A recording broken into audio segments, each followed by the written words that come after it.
Olá, bom dia, bem-vindos à nossa meditação. Hoje, dia 10 de maio, continuo meditando em Apocalipse capítulo 7, verso 11, e estamos também meditando nas doxologias de Paulo, e principalmente de Paulo, mas também as doxologias encontradas em outros livros, inclusive no livro de Apocalipse.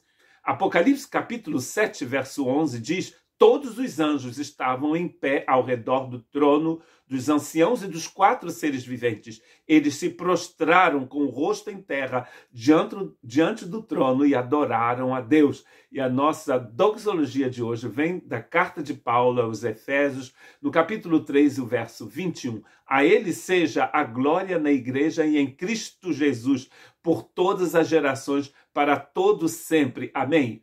Não estamos surpresos em lermos que esta doxologia fala da igreja, porque Efésios é uma carta maravilhosa que fala da igreja de Cristo Jesus. É nesta carta que Paulo vai dizer no capítulo 3 e verso 4 que Deus nos escolheu nele antes da fundação do mundo. Deus nos escolheu em Cristo antes da fundação do mundo. E ele diz também que a igreja de Cristo Jesus é composta de judeus e de não-judeus. Dos dois povos, de todos os povos, Deus fez um único povo. Deus tem um único povo, Deus tem uma única família no livro de Efésios. Ou seja, Deus tem uma única família. Quando a gente lê uma doxologia, então a gente vai ler o que Paulo disse antes. Porque a gente quer saber, quer entender por que Paulo, então, proclamou, orou, disse esta doxologia. Então eu subi um pouco mais acima no capítulo e cheguei no verso 14. Por esta razão, ajoelho-me diante do Pai. Ele que geralmente orava de pé, agora se coloca de joelho. Por quê? Do qual recebe o nome toda a família nos céus e na terra. A palavra família aqui é a palavra pátria. E a palavra pátria vem da palavra pater, que é a palavra para pai, nesta língua do Novo Testamento. Pai, pátria. Não funciona em português, né? Porque em português a gente fala pai e família. Père et famille, em francês. Então aqui ele está dizendo que a igreja tira sua identidade do pai. Eu oro para que com as suas gloriosas riquezas, ele os fortaleça no íntimo do seu ser com poder por meio do Espírito Santo, para que Cristo habite no coração de vocês mediante a fé. E oro para que, estando arraigados e alicerçados no amor de Deus, vocês possam, juntamente com todos os santos, a igreja aqui é a família de Deus, a igreja aqui são todos os santos.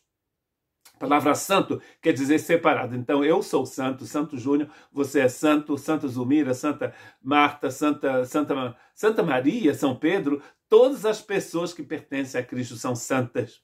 E ele está dizendo aqui que ele está orando com todos os santos, todos os irmãos e irmãs, para que vocês possam compreender a largura, o comprimento, a altura e a profundidade e conhecer o amor de Cristo, que excede todo conhecimento, para que vocês sejam cheios de toda a plenitude de Deus. A igreja é santa, a igreja é cheia da plenitude de Deus, a igreja é a família de Deus. Ao ter declarado isto, ele vai dizer então no verso 20, aquele que é capaz de fazer infinitamente mais do que tudo que pedimos ou pensamos, de acordo com o seu poder que atua em nós, aí ele vai dizer a doxologia, a ele seja a glória na igreja em Cristo Jesus. Percebe que aqui Paulo, ao contemplar a maravilha que Deus fez, não só ao criar estrelas e galáxias, mas ao criar o seu povo, a sua família, o seu templo vivo, a sua esposa, a igreja. Então, depois de ter contemplado tudo isso, Paulo diz a ele toda a glória. A doxologia dele aqui é porque Deus estabeleceu um povo santo, uma família santa, uma nação santa chamada igreja, eu e você. E nesta igreja não há homem nem mulher, não há grego nem judeu, não há judeu nem gentio, não há escravo nem livre, porque todos nós somos um em Cristo Jesus, no corpo de Cristo. É nesta carta maravilhosa que Paulo vai dizer que a igreja vive nos lugares celestiais em Cristo Jesus. Você só vai encontrar essa expressão nesta carta de Paulo. Uma carta maravilhosa que proclama a eternidade da igreja de Cristo, ou seja, o projeto eterno de Deus de formar para ele um povo, eu e você. Que Deus te abençoe.